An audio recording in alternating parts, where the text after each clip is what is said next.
Good morning, people. Actually, it's not a good morning, it's a great morning here in Lisbon. A great morning to be talking to you about the women of the Imola Paddock.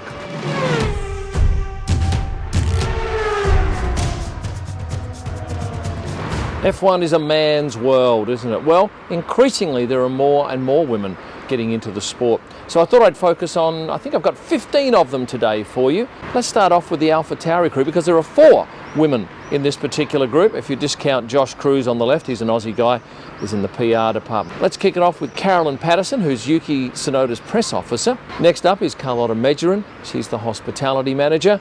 This is Daniela Marabini. She's a senior partnerships manager. On the end is Fabiana Valenti. She's the head of communications for AlphaTauri. She's the one who liaises between the media and the drivers and team bosses. She's been with the team since the Minardi days and owes me a cap. I probably get 1 or 2 questions via social media a week saying, who is the woman with the blonde hair that we always see in Parc Fermé behind the action? She's Katie Buchor, and often she appears in my photos out of focus. However, I caught her coming into the track a couple of times last week and photographed her with her mask on. She's from Hungary. What is her title? Head of Operations and Event Protocol at Formula One. But her Hungarian friends call her something in Hungarian. Let me tell you what it is. Futakata. I hope I said that right. Hungarians will know if I did or not. Essentially it means running Katie because she's always running from one place to the next. Did you see my Instagram post on Monday after the Imola race? Because I put up every Monday after a race women of the paddock, and I put pictures of 10 women in the sport. I always ask people to see how many they can name. Go back and have a look at the comments because at least 80%, if it's not 90% of people responded Mariana Becker.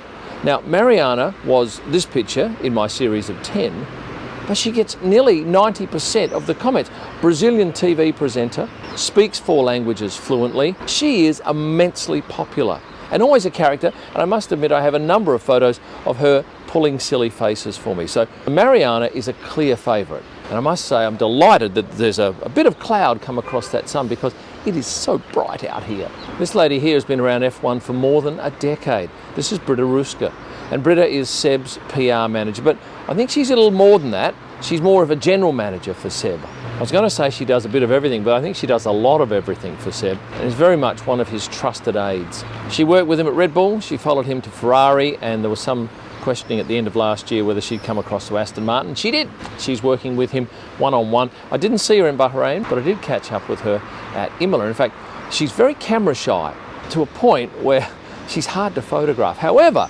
completely out of character on a day when there was only, I think, me out there shooting driver arrivals. She and Auntie came in together and she instigated a 2 shot. She said, come on, let's get together for a shot for Kim. So thank you, Britta, for that. These are rare shots where she poses for the camera. And you've probably seen her in the background numerous times holding a recorder when Seb's giving a press interview. Now, she doesn't transcribe every interview, but those conversations are kept as a record. So if somebody comes back and says, hey, Seb said this, she can go to that particular interview and say, no, he did not say that, he said this. One of the women on the thumbnail for this video is Charlotte Sine, a Monegasque. Charlotte is very popular on social media. Oh, by the way, she's Charles Leclerc's girlfriend. She went from some 3,000 followers to now 203,000 followers on Instagram in the space of a year. Raised in Monaco, studies architecture, plays the piano, sings opera, is a sportswoman, designs shoes, speaks French, English, Italian, and a little bit of Russian. She's a nice girl and very popular with my audience. In fact, when I put up a picture of her and a separate picture of Charles, she outranks Charles by a factor of at least 2. At this point, I'm going to remind you that Canity.com is the best online staff training platform in the world. So head to Canity.com, have a look at it if you're looking to train your staff and get them up to speed in a whole host of areas. Canity.com. A driver's mum is next. Mick Schumacher's mum, Karina, and obviously Michael's wife.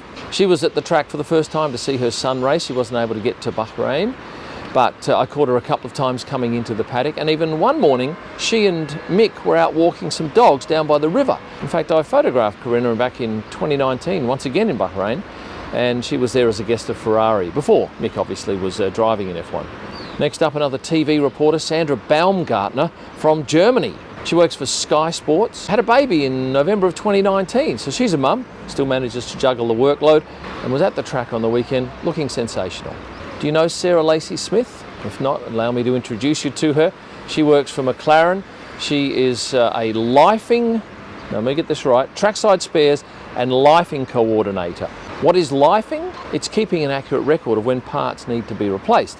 A bit like on helicopters, certain parts have to be replaced at a certain period, and it's much the same with F1 cars.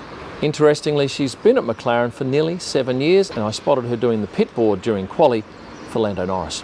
Another driver's girlfriend, this time Tiffany Cromwell, a fellow Australian, goes out with Valtteri Bottas. Now Tiffany comes from the same city that I come from, that is Adelaide, down the south of our country. She lives with Valtteri in Monaco and is a professional cyclist, and in fact I caught her cycling on Thursday morning when other drivers were doing the track walk.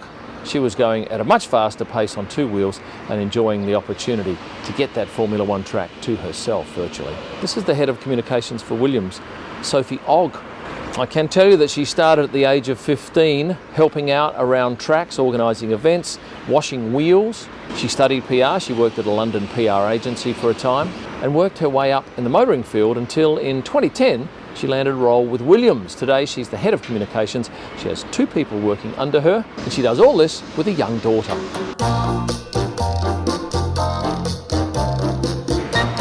If you have a spare phone, take it with you. I travel with this one all the time. This is my backup. This is mirrored to this one, so that if I lose this one, I simply go and get a local SIM and whack it in there. Everything's set up to go. In places like Bahrain, where I need to buy a local SIM, I whack that in my travel phone. This is my main phone. I keep my Australian SIM in that one, and effectively I've got 2 phone numbers. Although the Australian SIM cost me an absolute fortune to use, and that's why we get a local SIM.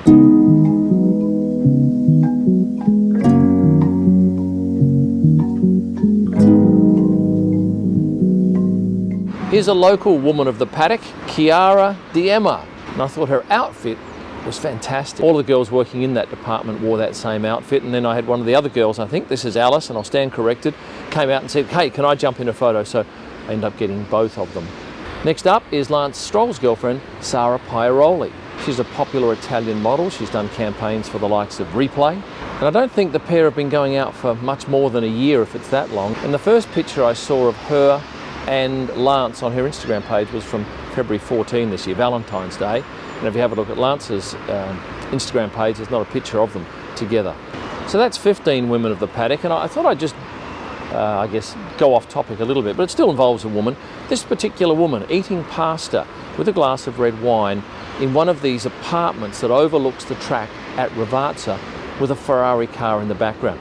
What an iconic photo, and I'll tell you a little bit about the behind the scenes. I wish I could tell you it was my photo. It wasn't. It's Matteo Marchi. And the funny thing was, one night, coming back from the track, I was walking back to my apartment, and I walked through the square where there was these beautiful pictures of F1 cars and Imola moments projected up onto this beautiful old building.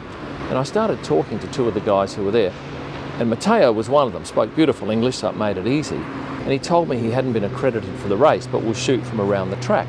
When I saw this picture go up, I think I saw it on a couple of different social media pages, I thought, that's a great idea, because it takes a fair bit of planning. You've got to get access to the apartment, and I know which one it was. It's this one just there. You have to get a woman in there with pasta, with red wine. You have to get a Ferrari car going past. And in actual fact, he openly admitted that for the first 15, 20 minutes of that session that he was up there, no Ferraris went out. So he really only had a very short period of time, 40 minutes, to get that shot. And I imagine he had other shots to get 2 in that session. So I think he's done well with that, and I just wished it was my photo. That is my women of the Imola paddock. Another women of the paddock coming up after Portimao. And if you've liked the video, smash the like button. Subscribe if you haven't done so, and click the notifications button. If you're looking for a great gift for a friend, get on to kimellman.com and order one of my driver photo books. There's some 23 to choose from. My digital images are available for personal and editorial use at prostarpics.com. And for my best pics live from the track, head to Instagram at Kim Illman. Thanks for watching, and stay passionate.